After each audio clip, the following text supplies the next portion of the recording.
Randy, tell us some more about choice neighborhoods. I will. Okay, so we need to, something's happening here. Is this still working? Okay, great. All right, so let's see if we could get to Larimer, East Liberty Choice Neighborhood. So this is in Pittsburgh. This is in the East Liberty neighborhood of Pittsburgh.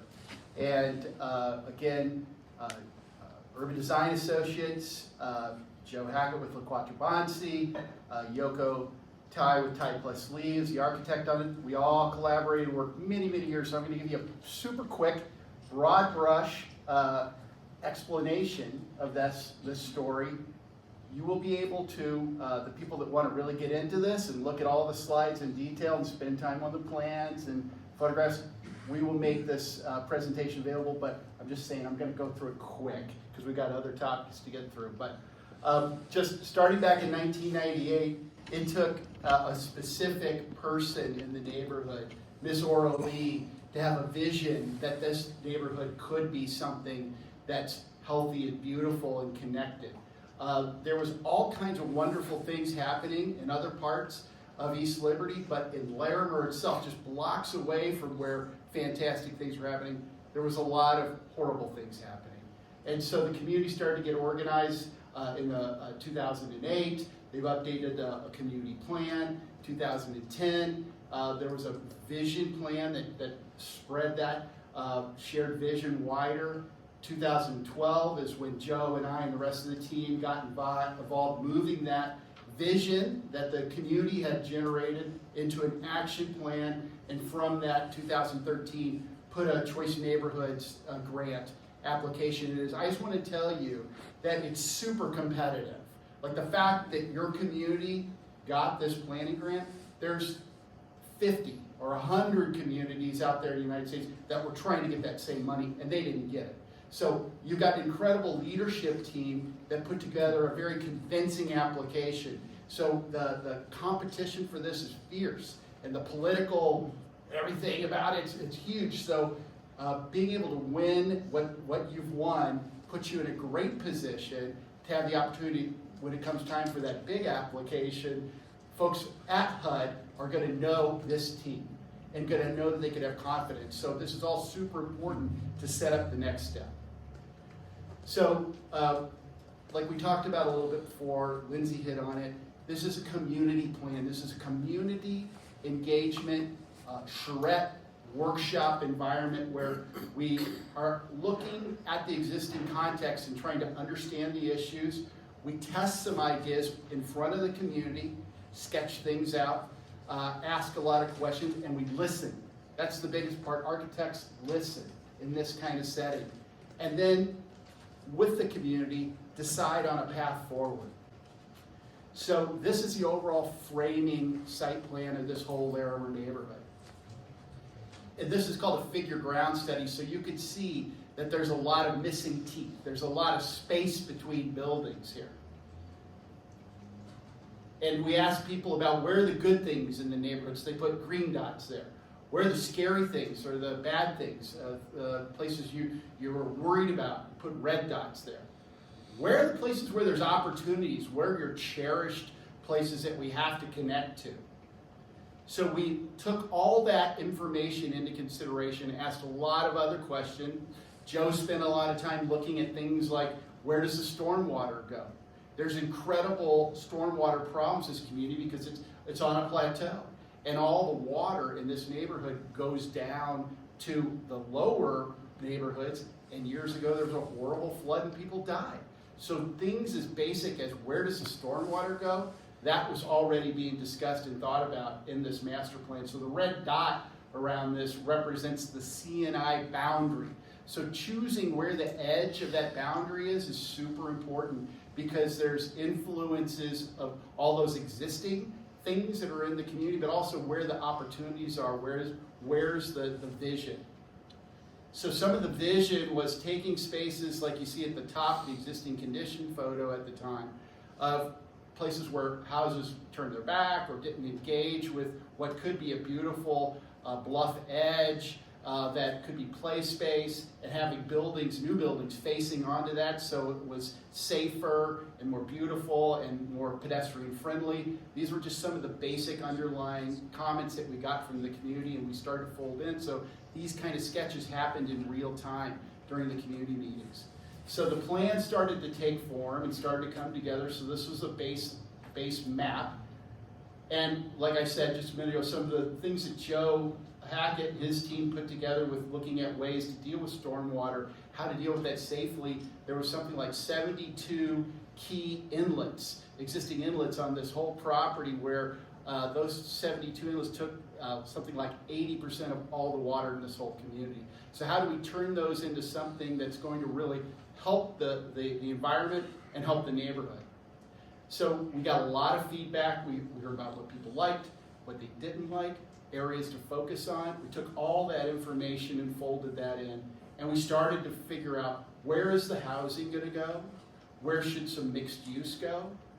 We looked at where the publicly owned land, because you can only design on land that you can get access to, because if it's privately owned, you know, that's someone doesn't necessarily need to play along. But if it's publicly owned land, there's an opportunity there to investigate some opportunities to really create a wonderful neighborhood. So we looked at where could rental go and where could for sale housing go. So this framework started to develop of this mixed income rental neighborhood. So I'll talk about that a little bit. And in this mixed income rental neighborhood, there was also for sale. So McCormick Baron Salazar was the development company I used to work for before Cushing Terrell. So I was vice president of design and construction there. I worked there 17 years, and I did these kind of projects all across the country. And this is just one of the most incredible ones in the country. So here's the kind of illustrative master plan that pulls all those pieces and parts together. And really the bottom line and the connective tissue here is the streets. And how do we bring streets through? How do we connect the ones that are maybe over time have been separated and disconnected? How do we take those fragmented edges and pull those together? And how do we get better connections to the main streets, to the commercial corridors? And in this particular community, it was very constrained because there was either bridges getting to it or viaducts. So there was the ability to get to that inner grid was limited in these 7 different connective points. So we built this idea of these green streets that dealt with the stormwater and took it to appropriate locations. And we created more strong edges around the entire community. We looked at where commercial districts could be. And we also recognized that we had 155 HUD-assisted homes in that neighborhood that needed to get folded into this overall mixed income approach.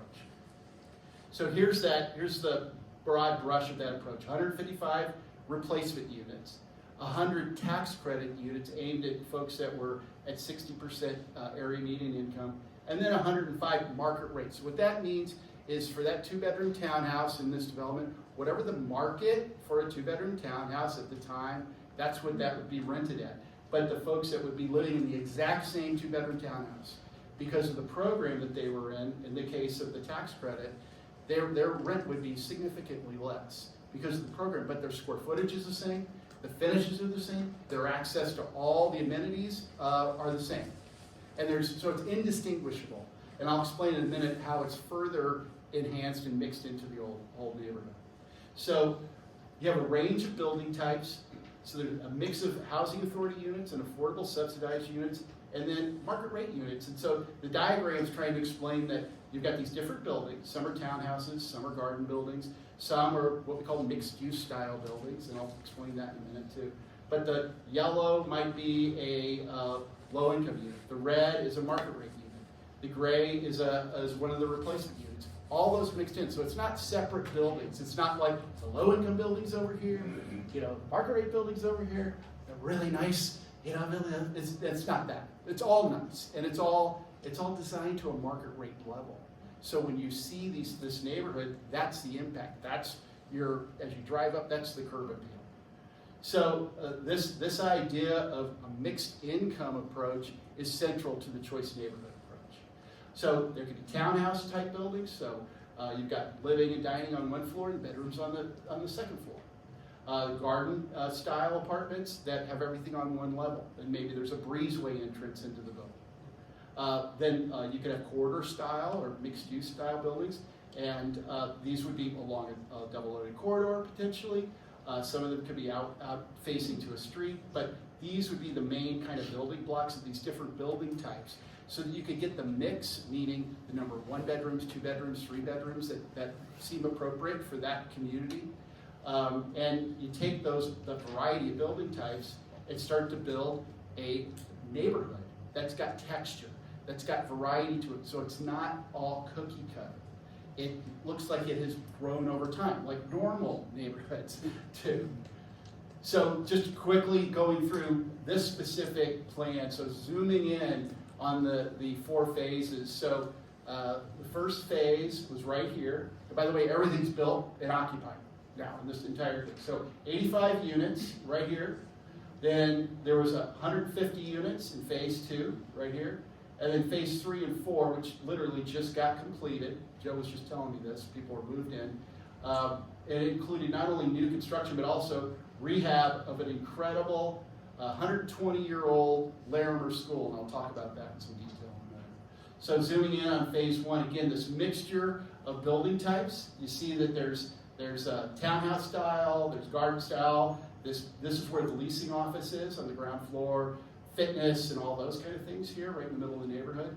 And this would be a corridor, double-loaded corridor style building, then townhouses along here. So these were the initial sketches that were developed as we started the early concepts. And then this is the finished product. So the upper photograph up here is the management leasing office. This is the entry to it. And these are some of the townhouses in phase 1. This is also part of phase 1, and so is this. So this represents the site right after phase 1 got completed. Here's the site for phase 2. That was a public housing site there. Phase 1 was a public housing site as well. So tearing down old public housing that was in absolute decay. So it's getting rid of a liability, and it's creating something that's beautiful and sustainable. So again, phase 1 here, phase 2, and then phase 3 is back here. So the phase 2 site plan consisted again of different types of buildings, garden buildings, townhouses, and these mixed-use style buildings, parking on the inside of the site for the residents, parking along the street for guests. But all these new streets were built, the green spaces, the beautiful green spaces that Joe designed, and this great connective streets system that wasn't there before. That was all one big site that I showed you. So again, the conceptual stuff for that. Those renderings turned into this. So this is phase 2. This is a completed buildings. Again, variety of townhouse styles. This mixed-use style building. By the way, that's Joe right there. So this is a garden building here. So just beautiful. The interior spaces, lots of natural light, connective stairs, so that you don't have to take the elevator if you don't want to.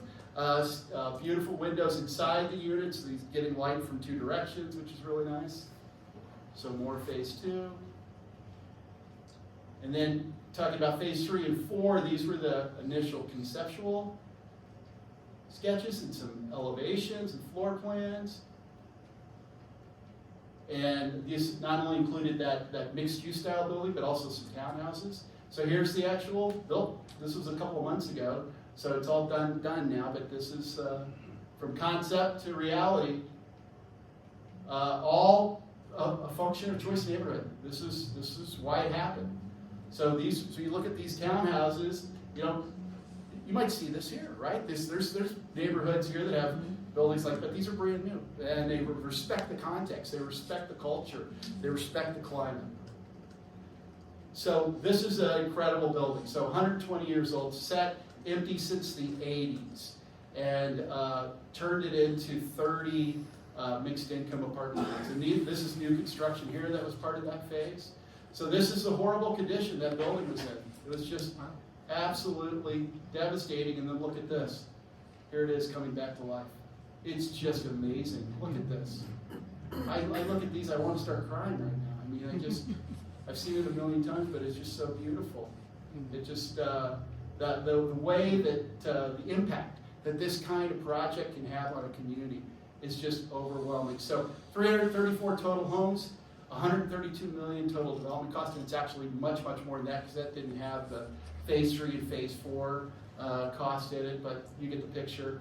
So this idea of 29% market rate, 25% low income workforce, 46% very low income public housing units.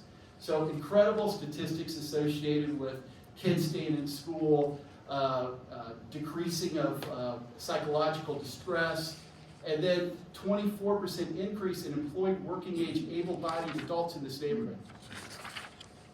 There we go.